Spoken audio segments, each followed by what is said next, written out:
લગાવ્યા. હર્ષ સંઘવીએ જવાબ આપ્યો. શું કારણ કે ડ્રગ્સ પકડાયું એની ટીકા કરવાનું? સૌપ્રથમ તો રોનકભાઈ, આપણા રાજ્યની અંદર કે દેશમાં કોઈ આવા ટાઈપની પ્રવૃત્તિ કરતી હોય અને પોલીસ એને પકડે અથવા તો એને નશ્યત કરવાનો પ્રયત્ન કરે તો એ બિરદાવવા લાયક વાત છે, એમાં કોઈ સવાલ નથી. અને અભિનંદન પણ આપીશું કે અવડો મોટો જથ્થો પોલીસે પકડ્યો છે. સરકારને પણ અભિનંદન આપું. પણ મારી પાસે ભૂતકાળમાં 7 વર્ષમાં લઈને આંકડા મારી પાસે છે રોનકભાઈ, કે આ ડ્રગ્સને રવાડે ગુજરાત અને ગુજરાતની અંદર એન્ટ્રીને દરિયાકાંઠો ગુજરાત માટે ડ્રગ્સ માટે એટલું એક એપી સેન્ટર બની ગયો, સિલ્ક રૂટ બની ગયો છે. એ કોઈ નકારી નહીં શકે. તમે એક વખત પકડો, 2 વખત પકડીશો તો સરકારે કોઈ ઠાવકાઈ કરવાની કોઈ જરૂર નથી. અત્યારે ગુજરાતની ભૂમિ ઉપર જે રીતે ડ્રગ્સ પ્રસરેલું છે એ રોકી શક્યા નથી. કારણ કે રોનકભાઈ, છેલ્લા 7 વર્ષમાં 93,691 કિલોગ્રામ ડ્રગ્સ આ સરકારે પકડ્યું. 2299 લીટર પ્રવાહી ડ્રગ્સ પકડ્યું. 73,163 ઇન્જેક્શનના રૂપમાં એ ડ્રગ્સ પકડ્યું. ટોટલ સરવાળો 2,45,787 કરોડ રૂપિયાનું ડ્રગ્સ ગુજરાતની ભૂમિ ઉપર આ ગુજરાતની પોલીસે કે એટીએસે કે એની મિશનરીએ પકડ્યું. આ પકડાણું મેં વાત કરી.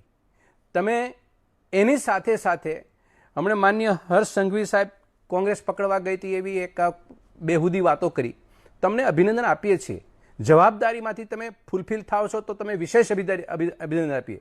પણ વિરોધ પક્ષ તમને કહે છે એ ટીકાની નજરે તમારે જોવાની જરૂર નથી. રાજકીય ન કરવી જોઈએ, છતાંય રાજકીય તમે કરો છો. બીજી વાત, ગાંધીધામની અંદર 19મી ઓક્ટોબર 2023ના રોજ એક 800 કરોડ રૂપિયાનું કોકેન પકડાનું. રોનકભાઈ, એમાં 6 યુવકો હતા, એને પકડ્યા. વિષયાંતર નહીં કરવું, 6 પકડ્યા અને હિસ્ટ્રી શીટર એવો હતા.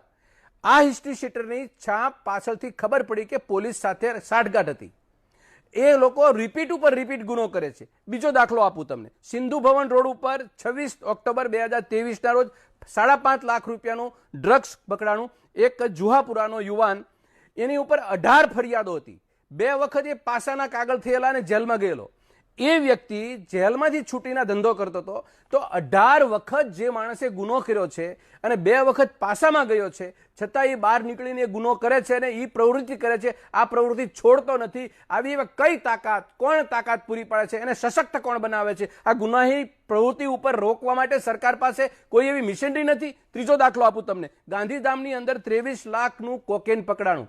એ વ્યક્તિ 23 લાખનું કોકેન લઈને રેલવે સ્ટેશનથી સ્ટેશન તરફ જતો હતો. એમાં પોલીસે રૂટીનલી ચેકિંગમાં પકડાણું.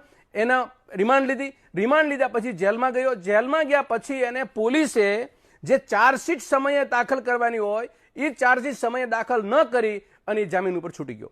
સાહેબ, મારું કહેવાનું એમ છે કે તમે લાખ સારું કામ કરો, પણ અમારી વાતને તમે નજરઅંદાજ નહીં કરી શકો. આ તમારે આના જવાબ એ આપો કે આવી રીતે કઈ તમારી ત્રુટીઓ છે પોલીસ ડિપાર્ટમેન્ટની, કઈ જગ્યાએ તમારી શસ્ત્ર સરંજામમાં ખામી છે કે તમારો પોલીસ ડિપાર્ટમેન્ટનો 1%, 2%, 3%, 4% હિસ્સો છે એ આખા ગુજરાતને ડ્રગ્સ માફિયાની માફક એ પ્રસરી જાય છે. નંબર બીજી વાત, આપણે અત્યારે જે વાત કરીએ છીએ ડ્રગ્સ અને ડ્રગ્સ પકડાય, ડ્રગ્સ સાથે, આ તમે 10 વર્ષ પહેલાના આંકડા જુઓ. પહેલા ડ્રગ્સ એટલું પકડાતું હતું? પહેલા ડ્રગ્સનો અત્યારે વેપાર થતો હતો? નહીં. તો ડ્રગ્સ અને વેપારીઓ, ડ્રગ્સ અને માફિયાઓ, ડ્રગ્સ ને બુટલેગરો, આ તમામ લોકોનો જથ્થો વધ્યો. ડ્રગ્સ પકડાવાનો જથ્થો વધ્યો. ડ્રગ્સ તમારે વેચાણ થાય છે અને ગુનાઓ વધ્યા. તો સરકાર, તમે મોડલ સ્ટેટ આપો છો, તમે વિકાસની રાજનીતિ કરો છો, તો આ વિકાસની પરિયુમાં છે આ બધી વસ્તુ? જે રાજ્યની અંદર ડ્રગ્સના વેપાર ઉપર એટલો બધો શસ્ત્ર સરંજામ ગોઠવવો પડે. સાહેબ, 1,193 પોલીસ જોવાય ગુજરાતમાં.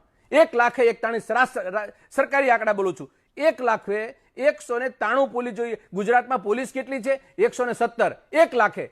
તો એક તો પોલીસ તમારી પાસે સ્ટાફ નથી. બીજા નંબરમાં સ્ટાફ છે એમાં 2-3% કમી અથવા તો એમાં ખામી છે. તો મારું કહેવાનું એ છે કે સરકારી રાહે ગુનાહોની પ્રવૃત્તિના માનસિકતાને 1 વખત, 2 વખત, 3 વખત સતત એનો અંજામ આપે છે. એ રિપીટ ગુના કરે છે. એને કોઈ ડર નથી. એને હિંમત કોણ આપે છે?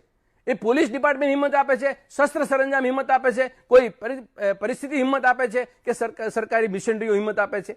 પહેલી વાત. બીજી વાત એ છે, રાષ્ટ્રીય આંકડા કહું તમને, ગુજરાતની અંદર રોનકભાઈ 17,35,000 લોકો ડ્રગ્સનું વ્યસન કરે છે. સરકારી આંકડા બોલું છું. એમાં મહિલાઓ છે 1,85,000. આ લોકો ડ્રગ્સનું સેવન કરે છે. આ સેવન કરે છે, તો તમે એને આઈડેન્ટિફાઈ કેમ નથી કરતા? આ તમે આંકડા આપેલા છે, 17,35,000 લોકો ડ્રગિસ્ટ કોણ છે ગુજરાતમાં? એ ડ્રગ્સ વાળા કોને કર્યા? 10 વર્ષ પહેલા આંકડો કેટલો હતો? 10% હતો. મારું કહેવાનું એ છે રોનકભાઈ, સરકાર આમાંથી કોઈ જગ્યાએ છટકી ન શકે. માન્ય ગૃહમંત્રી શ્રી કોઈ જવાબ આપે, સાહેબ ગુજરાતની બોર્ડર ઉપર 8 કરોડનો દારૂ પકડાને ગુજરાતની ભૂમિની અંદર 250 કરોડનો દારૂ તમે પકડેલો છે, તો 250 કરોડનો દારૂ ગુજરાતની ભૂમિમાં પકડાનો એ હું વરસાદી વાર્તાનો બન્યો છે? એ બોર્ડર ઉપરથી આવ્યો છે કે ગુજરાતમાં પ્રોડક્શન થાય છે એનું? તમારા આંકડાઓને તમને આપું છું, તો તમે એનો સંવેદનાથી જવાબ આપો. નહીં ભૂતકાળની અંદર 5 વર્ષ પછી 25 વર્ષ પછી શું થતું, તો અમારે શું કર્યું, તમે શું કરી નાખ્યું તો કરી નાખશો. એ વાતમાંથી છટક્યા વિના તમારી વાસ્તવિકતાને દે જનતાને તમે સુરક્ષિત કરો. તમે આજનો યુવાન છે એ ડ્રગિસ્ટ થયો છે, તમે ટ્વીટ કરીને અભિનંદન પ્રધાનમંત્રી આપે, ગૃહમંત્રી આપી શકાય, પણ એની બદલીમાં દશા કાર્ય કરી કોને? આ તમારી સરકાર 25 વર્ષમાં ડબલ એન્જિનની સરકાર, મોદી સાહેબનું ગુજરાત, વિરાસતનું ગુજરાત, વિકસિત ગુજરાત, આ બધા સ્લોગનો આપો છો, એને આ જે અત્યારની પરિસ્થિતિ છે એને સુસંગત છે ખરી? રોનકભાઈ, ફાઇનલ વાત એ કે આપણા ગુજરાતને આ કોઈ પણ ભોગે સરકારે જે કરવું હોય કરે, પણ આ રોકવા જેવી બાબત છે, ગંભીરતાપૂર્વક લેવા જેવી બાબત છે. મીડિયામાં આવીને ઠાવકાઈ ભરી વાતો બોલવાનો વિષય નથી, રાજનીતિ કરવાનો વિષય નથી. લોકોના જીવનમાં આ બરબાદીનું નોતરે એવી પરિસ્થિતિ છે. એક બાજુ રોજગારી નથી, મોંઘવારી વધે છે અને ઘર બરબાદ થઈ રહ્યા છે. દારૂમાંથી તો બહાર નીકળ્યા નથી આપણે, અને ડ્રગ્સના રવાડે ચડ્યા છે યુવાન. ભણવાનું અભ્યાસક્રમોથી યુનિવર્સિટીઓ ખર્ચ મોંઘા થઈ ગયા છે. ગુજરાતના પારાવાર પ્રશ્નો ઉભા થયા હોય તો 25 વર્ષમાં ઉભા થયા છે. આ શરમજનક બાબત છે.